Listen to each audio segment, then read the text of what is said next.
Hello guys, দেখতে পাচ্ছেন? Guess করেন তো এটা কি? এটা একটা নষ্ট ঘড়ি। আপনাদের যাদের বাসায় নষ্ট ঘড়ি আছে আপনারা চাইলেই কিন্তু নষ্ট ঘড়ি দিয়ে এরকম নানান রকমের রং দিয়ে, ফুল দিয়ে নানান রকম ডিজাইন করতে পারেন।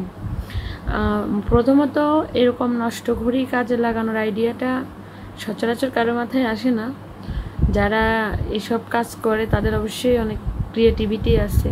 তো সেক্ষেত্রে চিন্তা করলাম নষ্ট ঘড়ি দিয়ে কিছু একটা করা যাক।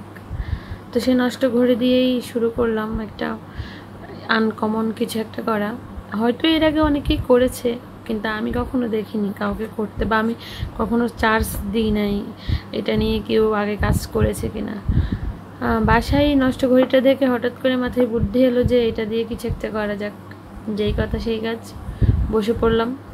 তো প্রথমে কি করেছি আপনাদেরকে বলি। আমি শুরু থেকে আপনাদেরকে দেখাতাম, আসলে তখন বিষয়টা নিয়ে ভিডিও বানাবো এরকম কোনো চিন্তাধারা ছিল না।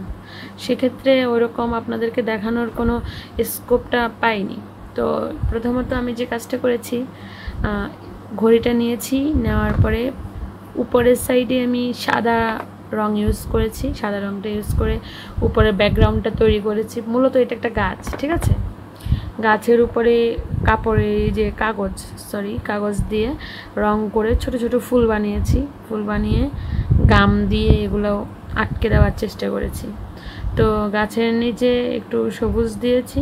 সবুজ রংটা মনে হয়েছে যে একটু ফুটবে, যদিও একটু ব্যতিক্রম হয়েছে, গাছের নিচে অতটা সবুজ থাকে না। তারপরেও উজ্জ্বলতার ক্ষেত্রে যেহেতু বিষয়টা ফুটিয়ে তোলার বিষয়, চিন্তা করলাম যে এভাবে একটু করি।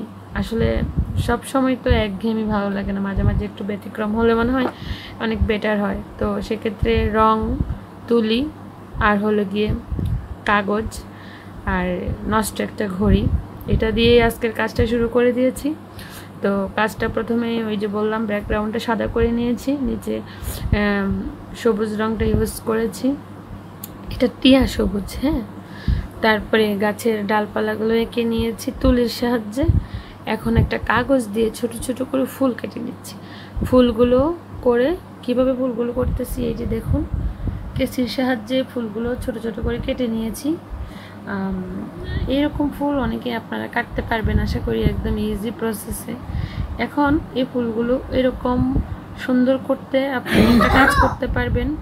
ফুলের একটা পাপড়ি আরেকটা পাপড়ির উপরে দিয়ে, মানে প্রথমে গাম লাগিয়ে একটা আরেকটার উপরে বসিয়ে দিবেন, তাহলে মূলত ফুলটা তৈরি হয়ে যাবে, ঠিক আছে?